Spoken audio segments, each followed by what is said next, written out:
चलिए दोस्तों, आज हमारा पूरा प्रयास रहेगा कि आपको लूसेंट के फिजिक्स का पहला चैप्टर मात्रक को समझा दे।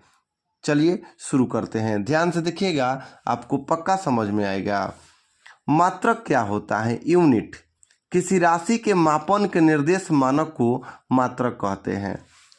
ठीक है, देखिए हम इसको समझाने के लिए कुछ आपको पहले समझा देते हैं कि भौतिक राशि क्या होते हैं। पहले भौतिक राशि यानी भौतिक फिजिक्स को कहते हैं भौतिकी फिजिक्स। राशि क्या है पहले इसको समझिए।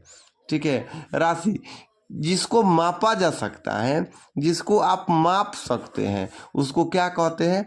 राशि। ठीक है, अब भौतिकी के अंतर्गत, फिजिक्स के अंतर्गत आप जिस राशि को जिसको माप सकते हैं उसको कहते हैं भौतिक राशि।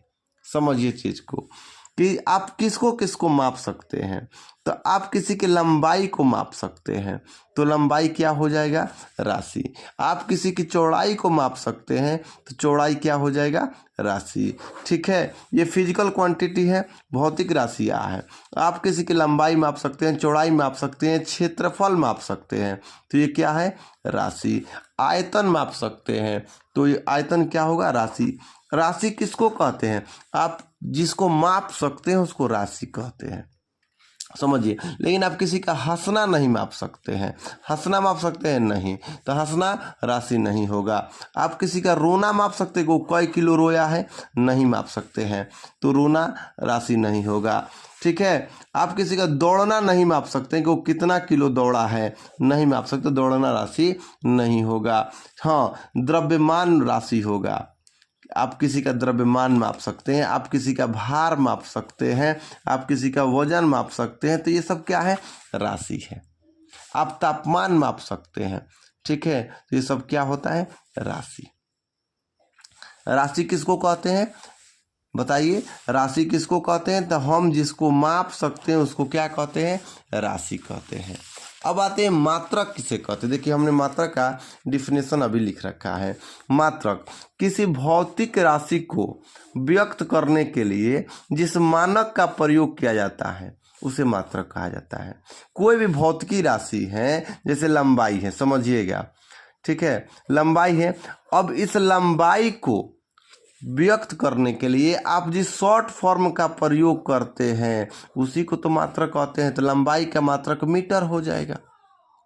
तो वही है कि कोई भौतिक राशि है, मान लेते लंबाई एक भौतिक राशि है, इसको व्यक्त करने के लिए, इसको सूचित करने के लिए हम क्या करते हैं?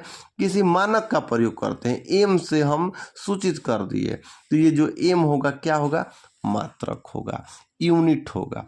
ठीक है, तो मात्रक किसको कहते हैं? किसी भौतिक राशि को, कोई भी फिजिकल क्वांटिटी है उसको व्यक्त करने के लिए आप जिस यूनिट का, जिस मानक का, स्टैंडर्ड का प्रयोग करते हैं उसे क्या कहता है?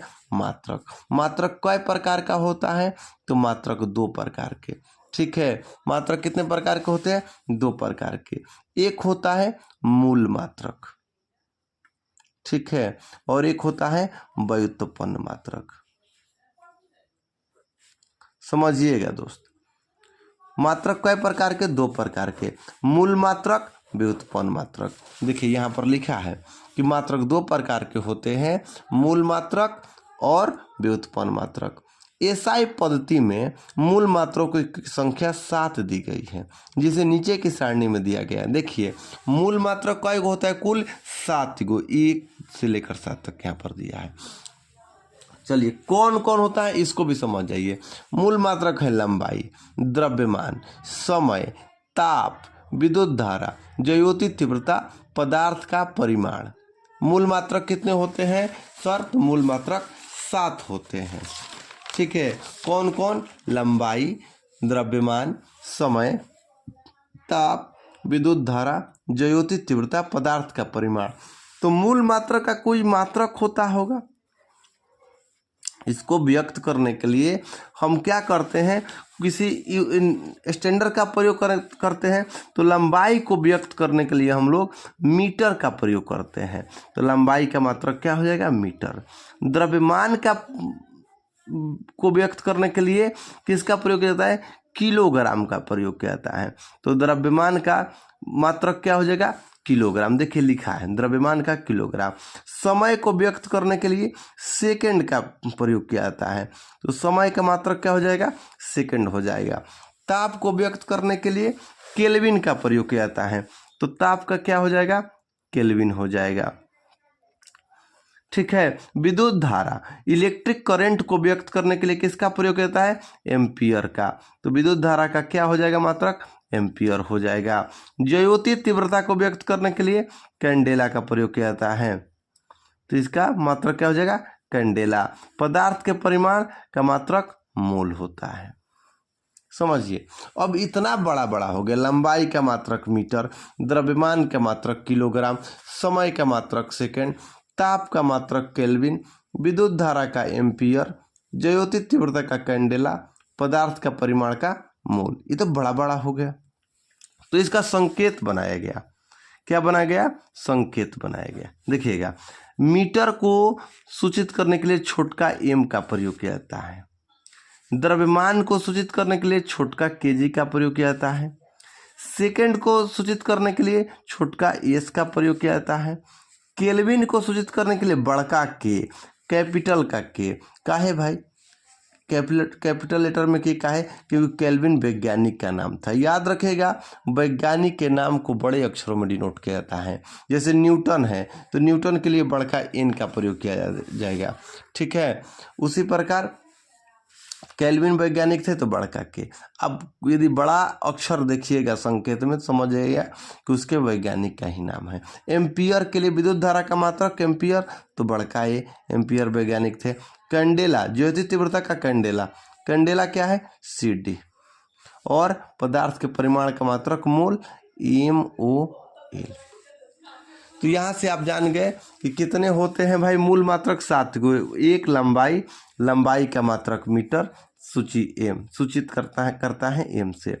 द्रव्यमान का मात्रक किलोग्राम, समय का मात्रक सेकंड, ताप का मात्रक केल्विन, विद्युत धारा का मात्रक एम्पियर, ज्योति तीव्रता का मात्रक कैंडेला, और पदार्थ का परिमाण का मोल होता है।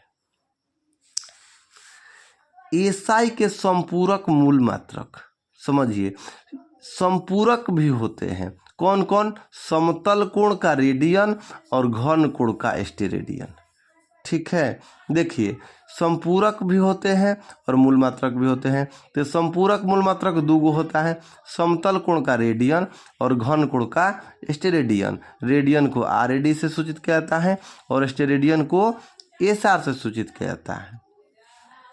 एसआई के कुछ पुराने मात्रकों को नए नाम और संकेत दिए गए हैं, जैसे ताप, ताप का पहले मात्रक था डिग्री सेंटीग्रेड, ये डिग्री है C से सेंटीग्रेड, लेकिन अब हो गया है डिग्री सेल्सियस। याद रखिएगा, ताप का पुराना मात्रक था डिग्री सेंटीग्रेड, अब हो गया है डिग्री सेल्सियस पढ़ा जाता है।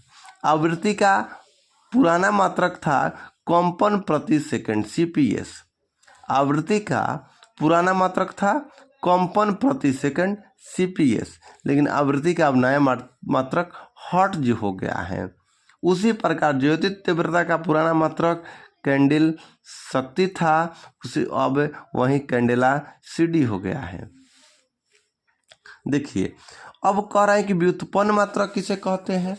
देखिए, जो मूल मात्रक से उत्पन्न होता है, जो मूल मात्रक से उत्पन्न हो, क्या हो, जो मूल मात्रक से उत्पन्न होता है उसको व्युत्पन्न मात्रक कहा जाता है। समझिएगा,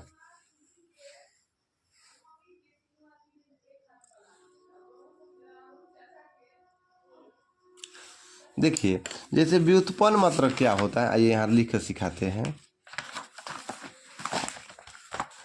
ओरिजिनल को कहते हैं मूल मात्रक। जैसे लंबाई है, लंबाई है तो ये मीटर, ये किसी से मांगने नहीं गया, इसका मूल मात्रक मीटर है। लेकिन यदि आप क्षेत्रफल की बात करते हैं, किसका बात करते हैं, क्षेत्रफल। क्षेत्रफल क्या होता है, लंबाई गुनी चौड़ाई होता है ना। तो लंबाई गुने चौड़ाई, लंबाई का मात्रक क्या होता है? मीटर। लंबाई को मीटर में मापते हैं, चौड़ाई को भी मीटर में मापते हैं। तो मीटर मीटर मीटर स्क्वायर। तो जो क्षेत्रफल का मात्रक होगा मीटर स्क्वायर। तो भाई एक बात बताओ, क्षेत्रफल किस पर डिपेंड है? लंबाई और चौड़ाई पर, मीटर मीटर पर। तो इसलिए क्षेत्रफल क्या हो जाएगा? व्युत्पन्न मात्रक। समझ में आया कि नहीं समझ में आया? फिर से समझिए। अच्छा, आयतन पर ही समझा देते हैं। देखिए, आयतन होता है, ठीक है। तो आयतन का फॉर्मूला क्या है? लंबाई गुने चौड़ाई गुने ऊंचाई होता है। लंबाई किस में मापते हैं? मीटर में। चौड़ाई किस में मापते हैं? मीटर में। ऊंचाई किस में मापते हैं? मीटर में। मीटर मीटर मीटर क्या हो जाएगा? Metre cube. तो ये जो आपका आयतन है, वॉल्यूम है, मीटर क्यूब हो गया दोस्तों। तो ये आयतन कौन सा है? आयतन किस पर डिपेंड हो गया? मीटर पर। तो मीटर, आयतन को सूचित करने के लिए मीटर क्यों होता है ना। तो मीटर तो किसका मात्रक था? लंबाई का, मूल मात्रक का। तो वैसा मात्रक जो मूल मात्रक पर डिपेंड हो उसको कहते हैं व्युत्पन्न मात्रक। एक और बता देते हैं, चाल बराबर क्या होता है? आपको पता होगा, चाल बराबर होता है दूरी बटा समय। होता है कि नहीं होता है? होता है। तो चाल बराबर दूरी बटा समय। तो आपसे कोई पूछेगा चाल कौन सा मात्रक है, मूल मात्रक है कि व्युत्पन्न मात्रक है? तो आप कहिएगा ना कि चाल बराबर दूरी बटा समय।